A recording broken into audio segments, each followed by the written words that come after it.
Bonjour à tous, bienvenue à l'information géographique de sa gestion à sa gouvernance par Hervé Albout. Monsieur Albout, géographe et cartographe depuis plus de 25 ans. Hervé Albout a une activité de conseil en SIG depuis plus de 16 ans.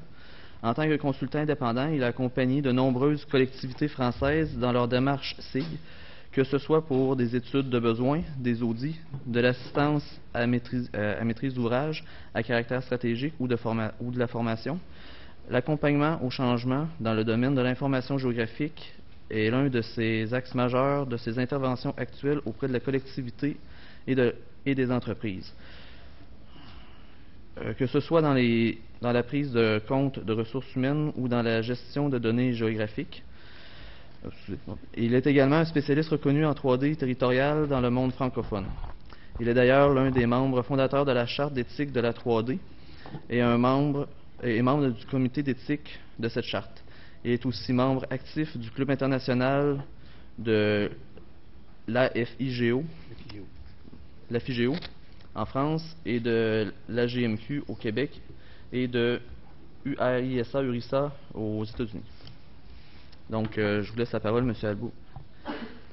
Merci, bonjour à toutes et à tous. Je suis rassuré finalement, en venant ici, il y a un problème informatique au départ, ça commence souvent comme ça quand je fais une présentation, ce qui me fait dire régulièrement qu'avec un problème informatique, une journée sans problème informatique est vraiment une bonne journée, donc on va avoir une belle journée, en espérant que ça ne fera pas comme une des dernières fois que j'ai fait une présentation ici au Québec, où c'est carrément le PowerPoint qui s'est mélangé. Et c'était un petit peu compliqué, mais bon, ça reste que de l'informatique. Alors, parler de la gouvernance de l'information géographique, c'est quelque chose qui peut sembler un petit peu théorique et un petit peu loin de la réalité. Pourtant, c'est quelque chose c'est une chose à laquelle moi je suis confronté régulièrement dans mon travail de consultant auprès des organisations publiques. Et je vais essayer en une quinzaine de minutes, enfin je ne vais pas essayer, je vais en une quinzaine de minutes poser un petit peu le débat, pas donner toutes les solutions, mais proposer un certain nombre de choses. Aujourd'hui, j'aime bien commencer par un certain nombre de portes ouvertes, c'est toujours bien d'enfoncer les portes ouvertes, ça fait nettement moins mal, et puis ça permet de poser des bases un peu plus facilement. La donnée géographique, aujourd'hui, c'est le pilier des SIG, c'est reconnu comme tel, y compris par les gens qui l'utilisent assez peu dans les collectivités, qui sont des décideurs, qui ne la pratiquent pas en tant que telle, qui n'ont pas de formation de géomaticien, mais qui reconnaissent que c'est quelque chose, excusez-moi, c'est quelque chose d'essentiel pour le bon fonctionnement de la collectivité. Le recensement de la donnée est également perçu aujourd'hui comme quelque chose de très important et de nécessaire. À peu près tous les géomaticiens sont d'accord là-dessus, les données géographiques doivent être cataloguées, et cataloguées si possible de manière standard, correcte, normalisée. Ça ne signifie pas pour autant que les catalogues ils existent, et je le vois bien sur le territoire national. Il y a beaucoup d'essais, mais il n'y a pas beaucoup de résultats véritablement probants à la sortie. Cataloguer la donnée, c'est bien, c'est un petit peu comme si on avait en France le catalogue des 3 Suisses, on a une liste des données, ou la Redoute, pour ne pas faire de jaloux, on a une liste de données, mais derrière, ce qui est quand même essentiel, c'est toute la donnée sur la donnée, l'information qui est derrière, et qui souvent pêche en termes de quantité et de qualité d'information. Et quelque chose que j'ai rencontré régulièrement auprès des utilisateurs qui se sont lancés dans cette opération de catalogage, c'est qu'ils considèrent ce travail-là comme difficile, pas toujours valorisant, et surtout, il y en a beaucoup qui considèrent qu'une fois ce travail-là fait, c'est une fin en soi, et qu'on a fait le tour de la question, et que ça ne va pas beaucoup plus loin. En fait, moi je suis persuadé que c'est là que commence véritablement la notion de gouvernance autour de l'information géographique. C'est juste une étape d'un processus qui est beaucoup plus complexe. C'est pas simplement faire des listes et avoir de la donnée qui est associée, c'est aller chercher ce qu'il y a autour de ça. Alors le terme de gouvernance est un terme que j'utilise actuellement avec un collègue avec lequel je travaille sur le sujet. On l'utilise de manière transitoire, ça sera peut-être pas le terme adéquat à utiliser au bout du compte, parce que c'est un terme qui est quand même relativement utilisé, galvaudé, c'est un petit peu comme le terme de développement durable, ça fait un petit peu tarte à la crème. Il n'empêche que derrière, il y a un certain nombre de choses qui sont importantes pour l'information géographique. Alors une donnée géographique, une des questions que je pose parfois à mes clients ou que certains un petit peu plus avertis posent, mais c'est bien, vous avez une donnée géographique, j'ai de la donnée dans ma collectivité, mais qu'est-ce qui fait la pertinence de ma donnée? Alors, moi, deux éléments qui me semblent essentiels, mais il y en a d'autres, bien évidemment. Une donnée est pertinente par le fait qu'elle a été créée à l'intérieur d'un organisme. Donc, elle a été créée pour répondre à un besoin. Généralement, elle a été financée pour ça. Donc, le fait qu'elle soit créée, ça lui donne une pertinence parce que normalement, le besoin a été défini en amont pour faire la création de la donnée. Et puis, derrière, ce qui est absolument essentiel, c'est son utilisation et donc la notion d'usage. L'utilisation à la fois pour les utilisateurs métiers, mais la notion d'usage pour un plus grand nombre de personnes qui, eux, ne sont pas attachés à l'information géographique en tant que telle, mais peuvent en avoir besoin pour se balader au quotidien, pour faire un certain nombre de choses. On parle beaucoup de données ouvertes, des choses comme ça aujourd'hui. Ça rejoint tout ça. Et puis, il y a un troisième paramètre qui rentre en ligne de compte. Il en a été question déjà plusieurs fois tout à l'heure. Marc Gervais l'évoquait dans sa présentation, entre autres, c'est celui de la qualité. Alors la qualité, ça peut être la qualité de l'information au sens sa précision. Moi, je prends plutôt le terme de qualité en termes d'information qui est autour et de connaissance de cette information-là. À la limite, ça ne me gêne pas trop qu'une donnée géographique soit de qualité moyenne en termes de précision, à partir du moment où l'information qui est autour est une information qui est vraie, honnête, et qui peut servir à quelque chose. Quand on sait à quoi on s'attend sur une donnée géographique, on peut avoir une donnée relativement imprécise. C'est toujours mieux que d'avoir une donnée de très grande qualité sans savoir exactement ses tenants et ses aboutissants. Alors, moi, je représentais ça sous la forme d'un graphique. La notion de besoin, la notion d'usage, et puis un troisième axe qui va concerner la qualité de la donnée elle-même. Sauf que je crois que ça ne s'arrête pas là, et que ça va un petit peu plus loin, et qu'il faut rajouter d'autres paramètres, qui sont des paramètres de connaissance de l'information elle-même, et puis un paramètre de valeur, parce que le fait d'avoir la connaissance, ça donne une valeur à la donnée géographique, en tant que telle, véritablement. Je veux dire, c'est pas simplement parce qu'elle a sa qualité, c'est parce que elle est connue, qu'elle va pouvoir être utilisée, qu'elle va pouvoir être échangée, qu'elle va pouvoir être une monnaie d'échange en tant que telle, ou qu'elle va pouvoir être vendue, ou qu'elle va pouvoir être enrichie. C'est ça ce sont des paramètres à prendre en compte qui sont relativement importants. Il y a des gens dans le monde de la géométrie qui en parlent, qui commencent à travailler dessus, mais globalement, c'est pas quelque chose qui est maîtrisé aujourd'hui. C'est beaucoup dans les discours et assez peu dans les pratiques. Derrière, ça fait tout un écosystème, et c'est cet écosystème-là que nous on baptise du terme de gouvernance en tant que tel. C'est tout cet ensemble-là qui va donner la gouvernance sur l'information géographique. Alors, quel est l'intérêt pour un utilisateur ou un producteur de données d'avoir une gouvernance d'information géographique, d'avoir un catalogage de données et ces choses-là? Alors, je vais prendre un exemple assez basique.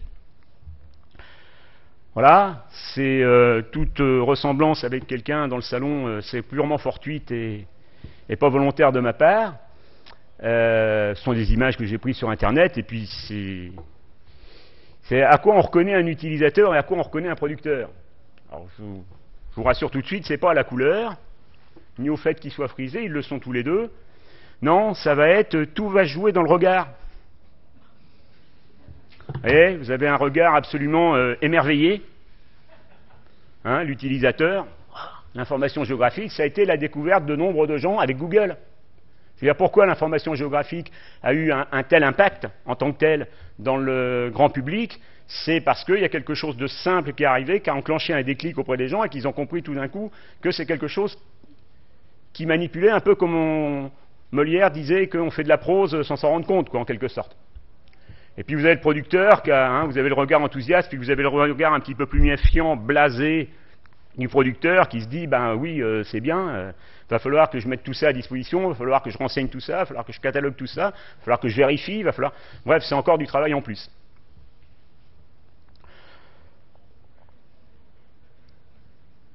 Alors, derrière, pour cette notion de gouvernance de la donnée, on va s'appuyer sur quoi? On va s'appuyer sur la connaissance de l'information et sur son catalogage.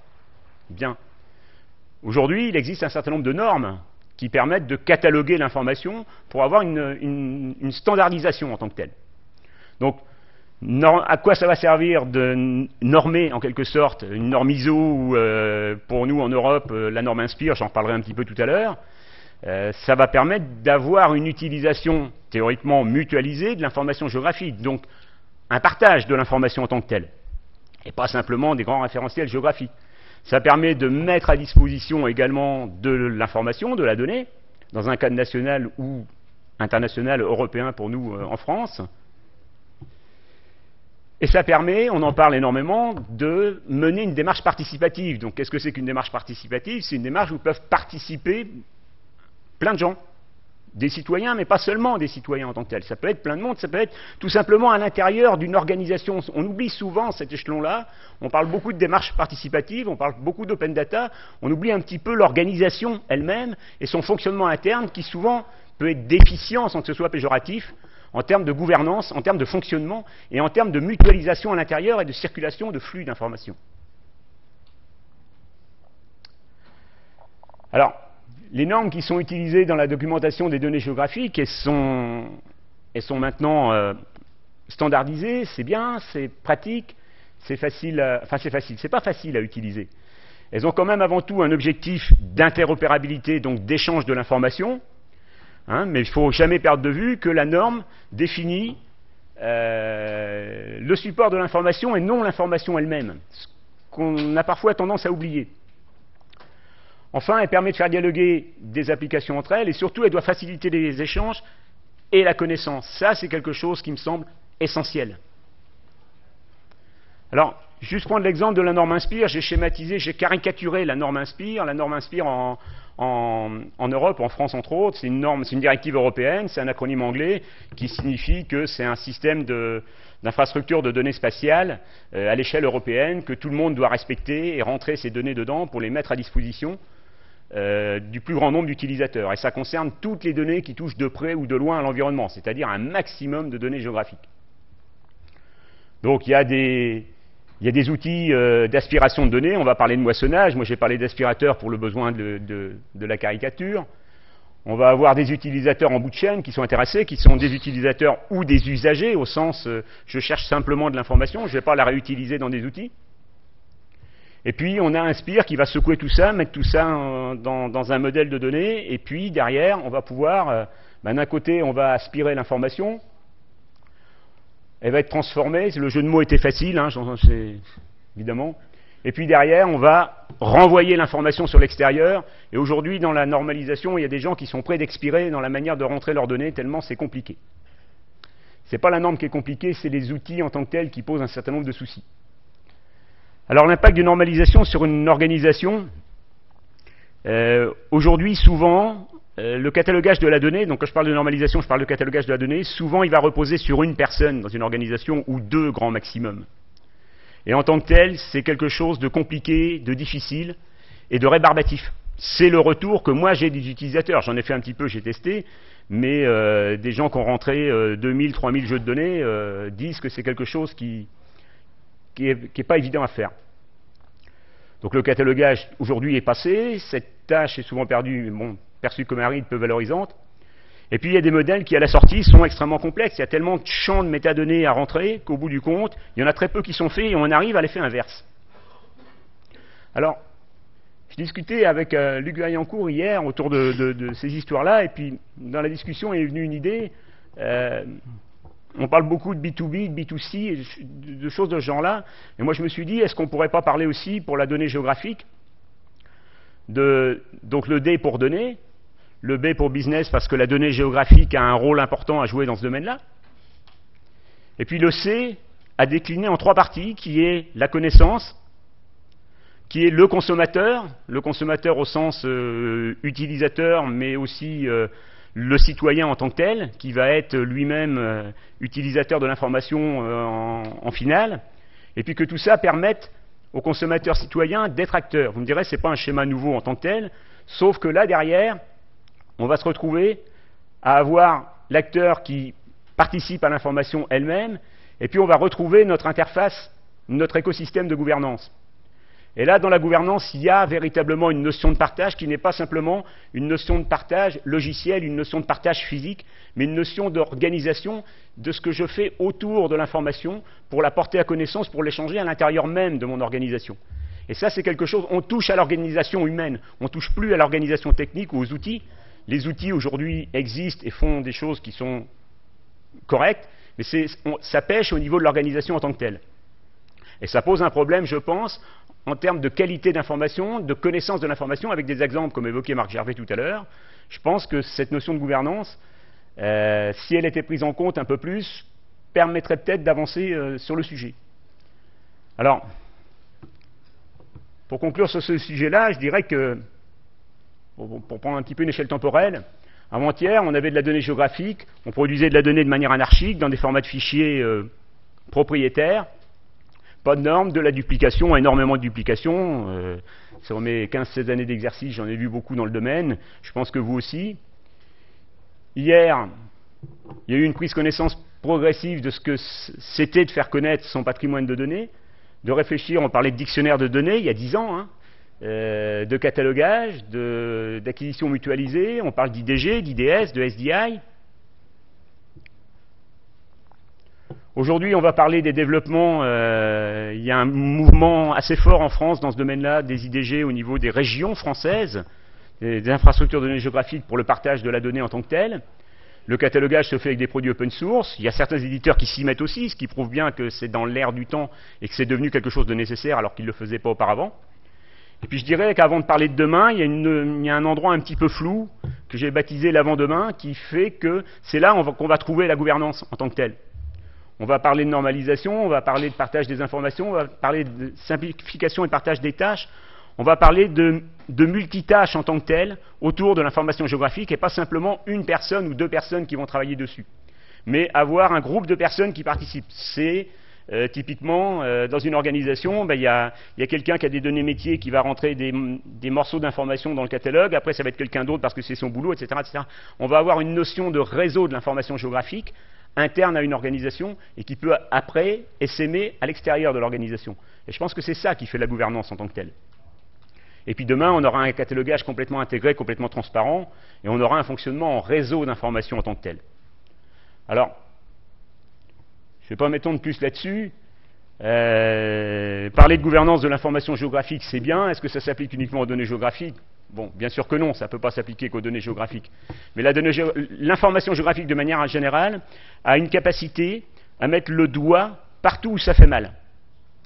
C'est-à-dire, l'informatique est à la base a un fonctionnement complètement transversal. Et pourtant, c'est quelque chose qui n'est pas si transversal que ça dans la perception des organisations. Alors que l'information géographique, le SIG, est perçu comme quelque chose de transversal, véritablement, et qui met en lumière un certain nombre de dysfonctionnements. Et le fait de partir sur de la donnée géographique va montrer que, comme modèle, il y a d'autres choses à faire en termes de gouvernance qu'autour de l'information géographique. Ça va être l'information au sens large, avec la composante géographique en tant que telle. Alors, cette histoire de gouvernance, je pense qu'on n'en est qu'au début. Je crois que c'est quelque chose d'essentiel dans ce qui se fait aujourd'hui.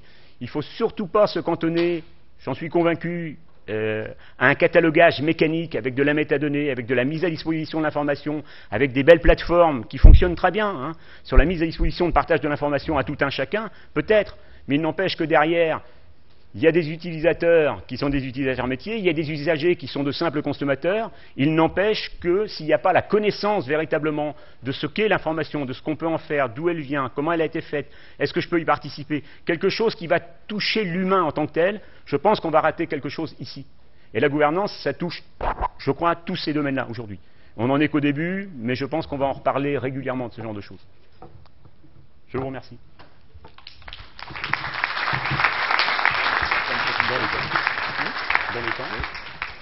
Donc, merci beaucoup. Dû un peu au retard du début, on va y aller simplement avec peut-être une question brève, si quelqu'un en a une. Pour essayer de ne pas trop déborder sur la prochaine présentation. Qu'est-ce que vous pensez de l'idée de faire cataloguer les données par les utilisateurs? Alors, faire cataloguer les données par les utilisateurs, oui, je pense que les utilisateurs au sens métier du terme. Les utilisateurs, pour moi, il y a deux types d'utilisateurs dans l'information géographique. Il y a les utilisateurs métiers qui ont besoin d'informations géographiques pour leur métier, pour exercer leur métier. Et puis, il y a des utilisateurs qui sont plus des utilisateurs occasionnels qui en ont besoin à la marge pour présenter de la cartographie, pour faire des analyses et des choses comme ça. Je pense que tous ont intérêt à remplir un morceau du catalogage de la donnée parce qu'ils ont une participation, parce que par leur usage, ils sont pertinents pour faire ce genre de choses. Ce qui ne se fait pas aujourd'hui. Aujourd'hui, c'est une ou deux personnes qui travaillent là-dessus.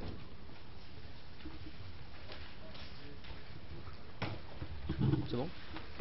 Merci beaucoup.